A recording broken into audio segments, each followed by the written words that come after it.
such a good phrase that y'all can just say that one more time. Come on. Everybody, just say that one. Then all of you in the house, just begin to say to each other, you know, if it had not been for the Lord, had it not been for the Lord, return into your neighbor, if it had not been for the Lord who was on my side. When men rose up against us. Look at that phrase. Can y'all just look at that for a second?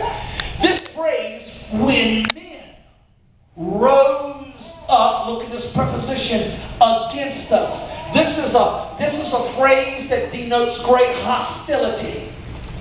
It meant when people around you wanted you down and they wanted you finished, and men decided to plot against you to cause your life to fail. I know that sounds crazy being in church, but the truth is there's some folk in your life that don't want you to succeed. That's right. Can somebody help me tonight? The reality, there's some people around you that don't want you to succeed. There are people that are in your life or around your life that don't want you to succeed. There's some people mad at you. There's some people mad at you because you're getting blessed. And some people are mad at you because you're prospering in a time of economic issues. You are increasing. Why? Because it was the Lord who was by your side. Even when people were mad at you and there was a hostility. The Hebrew idiom to rise up against you literally meant the rising of flesh. Flesh trying to raise itself up against you at every moment of your life. Flesh trying to raise itself up against you. But the psalmist said, I'm not worried about the flesh trying to rise itself up against me because the Lord surrounds me. Look at verse 3. Then they would have swallowed us quick. Y'all look at that? I'm reading that King James, and this is a little bit Old English. But watch, the word swallow means to destroy or to take apart piece by piece. If the enemy could, the enemy would dissect you. And he would swallow you up quick. The word quick doesn't mean he will eat you fast.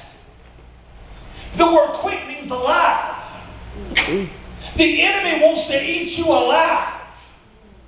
He's not trying to eat you fast. He's trying to eat you alive. This describes like it's the verbiage of a wild beast that comes upon its prey and it's just looking to tear flesh.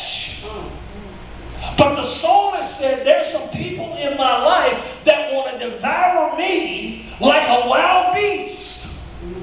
But for them to get to me, they're going to have to get to the Lord who is surrounding me.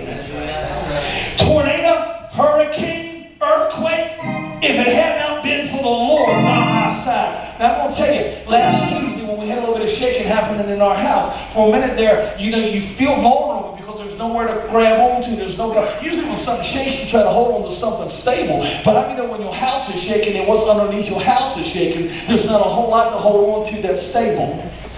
But in a moment when everything around your house is moving, you've got to be able to confess, but if it had not been for the Lord who has surrounded me. See, this is a reflective psalm. In other words, before we go into Psalm 125 and we start the second phase of this journey, Psalm 125 says before